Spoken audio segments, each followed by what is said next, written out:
Hello दोस्तों, स्वागत है आप सभी का स्टडी विथ अमन सिंह में।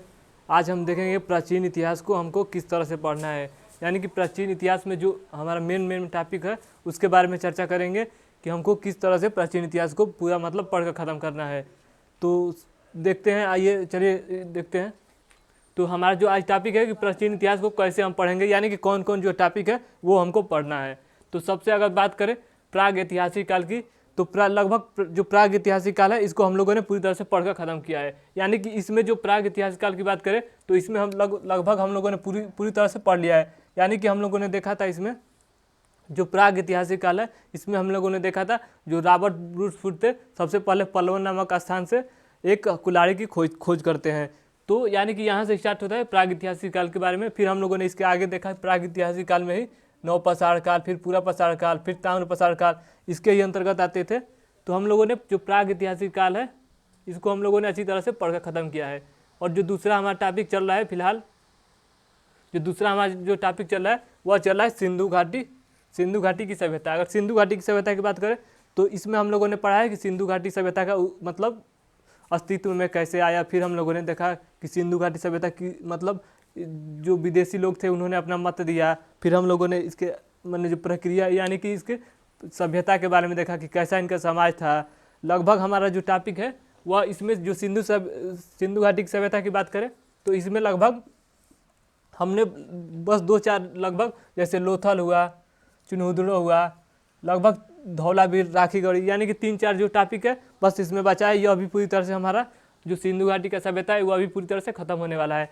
यानी कि लगभग जो इसमें लगभग जैसे एक लोथल हुआ, राखीगढ़ी हुआ, धौलावीर हुआ और फिर चन्हुदड़ो हुआ, फिर एक कालीबंगा हुआ, मतलब 2-4 इसमें बस बचा है। उसके बाद से यह पूरी जो सिंधु घाटी सभ्यता है वो पूरी तरह से खत्म हो जाएगा। इसके बाद से यानी कि जब सिंधु घाटी सभ्यता का एक ये जब खत्म हो जाएगा यानी 4-5 जब पढ़ लेंगे तो इसके बाद से हम देखेंगे सिंधु सभ्यता का यानी सिंधु घाटी जो सभ्यता है उसके पतन के बारे में, यानी कि इसका पतन कैसे हुआ। अगर इसकी पतन की बात करें तो इसमें हम देखेंगे कि अलग अलग लोगों ने बताया कि इस तरह से पतन हुआ। किसी ने कहा जलवायु परिवर्तन के द्वारा हुआ, किसी ने कहा कि बाढ़ के कारण हुआ। तो इसमें हम जब चर्चा करेंगे कि किस तरह से हड़प्पा सभ्यता का पतन हुआ तो उसमें देखेंगे किस तरह से इनका पतन हुआ। उसके बाद से जो हमारी प्रक्रिया है वो आगे बढ़ेगी और उसके बाद से हम देखेंगे ऋग वैदिक काल या उत्तर वैदिक काल। अगर ऋग वैदिक काल या उत्तर वैदिक की बात करें तो इसमें हम देखेंगे वेद कितने होते हैं, उपवेद कितने होते हैं, फिर उपनिषद की चर्चा करेंगे, फिर वेदांत की चर्चा करेंगे और फिर देखेंगे कि जो ऋग वैदिक काल है इसको उत्तर वैदिक काल में क्यों बांट दिया गया। यानी कि अगर हम बात करें तो जो उत्तर वैदिक की अगर बात करें तो लगभग माना जाता है कि लोहे का जब आगमन होता है, जब लोहे का आगमन होता है तो जो ब्राह्मण थे वह लोहे का यानी कि यज्ञ के रूप में जब पूजा करते थे तो वह लोहे का मतलब लोहे को लेते थे। उसी वजह से जो ब्राह्मण थे वह काफ़ी उच्च पद पर चले गए। और इसी वजह से माना जाता है कि जब लोहे का जब अस्तित्व जब लोहा मतलब जब लोहे का आगमन हुआ तो इसके वजह से ही जो उत्तर वैदिक काल और ऋग वैदिक काल है इसमें मतलब विभाजन हो गया। तो इसके बारे में हम चर्चा करेंगे। यानी कि जब सिंधु घाटी सभ्यता जब खत्म होगा तो इसके बाद से हम ऋग वैदिक काल या उत्तर वैदिक काल के बारे में देखेंगे। और इसमें ही देखेंगे कि जो भारत में सबसे पहला युद्ध लड़ा गया यानी कि भरत, यानी कि एक शासक थे भरत नाम से, उनके ही नाम पर लगभग माना जाता है कि इनके ही नाम पर जो भारत देश है इसका नाम पड़ा है। तो इसके बारे में हम चर्चा करेंगे।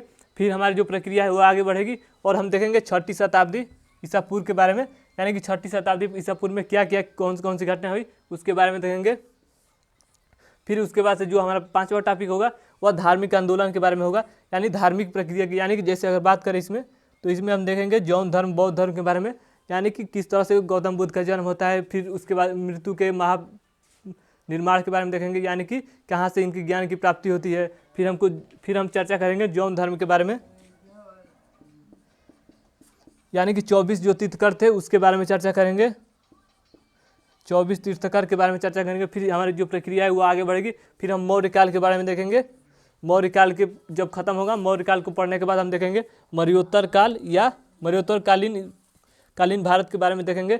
फिर जब यह हम पूरी तरह से पढ़ लेंगे तो उसके बाद से देखेंगे प्राचीन भारत में विदेशियों का आक्रमण, यानी कि किस तरह से जो विदेशी हैं वह जैसे सिकंदर की बात करें, यानी कि किस तरह से इन लोगों ने जो भारत पर है वह आक्रमण किया है उसके बारे में देखेंगे। फिर हम देखेंगे संगम युग के बारे में, यानी कि संगम युग की स्थापना क्यों करी गई और इसके पीछे क्या वजह थी, इसके बारे में भी देखेंगे। और उसके बाद से चेर थे चोल और पांडव, यानी कि इससे संबंध रखते हैं, जब इनकी स्थापना हुई तो इससे संबंध था, इसके बारे में हम चर्चा करेंगे। फिर जो हमारी प्रक्रिया है वो आगे बढ़ेगी। फिर हम देखेंगे दक्षिण भारत का इतिहास, यानी कि जब देखेंगे इस समय के काल में, तो देखेंगे जो अशोक का जो मतलब दबदबा ज़्यादा था, तो उसकी वजह से दक्षिण भारत में जो मतलब शासक थे उनके बारे में देखेंगे कि उस समय दक्षिण भारत के शासक ने किस तरह से मतलब प्रक्रिया, यानी कि किस तरह से इनका किस तरह से यह लोग अपना शासन चला रहे थे, उसके बारे में देखेंगे, यानी कि दक्षिण भारत के इतिहास के बारे में देखेंगे। फिर हमारी जो प्रक्रिया है वो आगे बढ़ेगी। फिर हम देखेंगे गुप्त काल के बारे में देखेंगे। फिर जब गुप्त काल खत्म होगा तो हम देखेंगे, यानी कि सबसे जो महत्वपूर्ण अगर बात करें तो जो प्राचीन भारत में स्थापत्य कला और प्राचीन साहित्य एवं साहित्यकार की बात करेंगे, यानी कि ये जो टॉपिक है वह सबसे महत्वपूर्ण माना जाता है, यानी कि प्राचीन भारत में स्थापत्य कला और प्राचीन साहित्य, यानी कि लेखक के बारे में और पुस्तक के बारे में कौन कौन से उस समय लेखक हुआ करते थे और कौन कौन से साहित्य जो अस्तित्व में आए थे उसके बारे में चर्चा करेंगे। फिर हम देखेंगे जो सारी, यानी जब ये पूरी तरह से पढ़ लेंगे तो इसमें से देखेंगे कितना क्वेश्चन बन सकता है, यानी कि जो मेन जड़ होगा, यानी कि उसको विविध के रूप में हम देखेंगे। यानी कि जब ये पूरा टॉपिक खत्म हो जाएगा तो हमको पूरा मिलाकर इसमें से विविध देखेंगे कि किस तरह से इसमें से क्वेश्चन बन सकता है। अगर बात करें इन दोनों की, प्राचीन भारत में स्थापत्य कला और प्राचीन साहित्य की, तो ये जो टॉपिक है वह हमको बहुत ही अच्छे से पढ़ना है, क्योंकि ये जो टॉपिक है वह काफ़ी इससे ज़्यादा क्वेश्चन देखने को हमको मिलता है। तो ये जो टॉपिक है इससे हमको काफ़ी मतलब डीप में पढ़ना है इसके बारे में। उसके बाद से विविध पढ़ेंगे। उसके बाद से जो प्राचीन इतिहास है वह लगभग पूरी तरह से,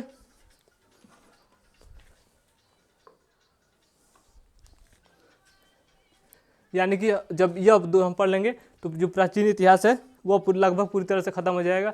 उसके बाद से जब प्राचीन इतिहास हमको पूरी तरह से पढ़ लेंगे तो उसके आगे फिर देखेंगे मध्यकालीन के इतिहास के बारे में, यानी कि हम जब प्राचीन इतिहास को पढ़ लेंगे तो देखेंगे इसके आगे मध्यकालीन इतिहास के बारे में कि किस तरह से अरबों का आक्रमण होता है। फिर उसके बाद हम देखेंगे मतलब दिल्ली सल्तनत के बारे में देखेंगे, फिर अकबर के बारे में, फिर उसके बाद से देखेंगे औरंगजेब, जहांगीर, उसके बारे में देखेंगे। उसके बाद से लगभग ये जो हमारा टॉपिक होगा वो मध्यकालीन इतिहास के अंतर्गत आएगा। उसके बाद से मध्यकालीन इतिहास को पढ़ने के बाद हम आधुनिक इतिहास को पढ़ेंगे और इस तरह से जो प्रक्रिया है वो पूरी इतिहास को हम कवर करेंगे।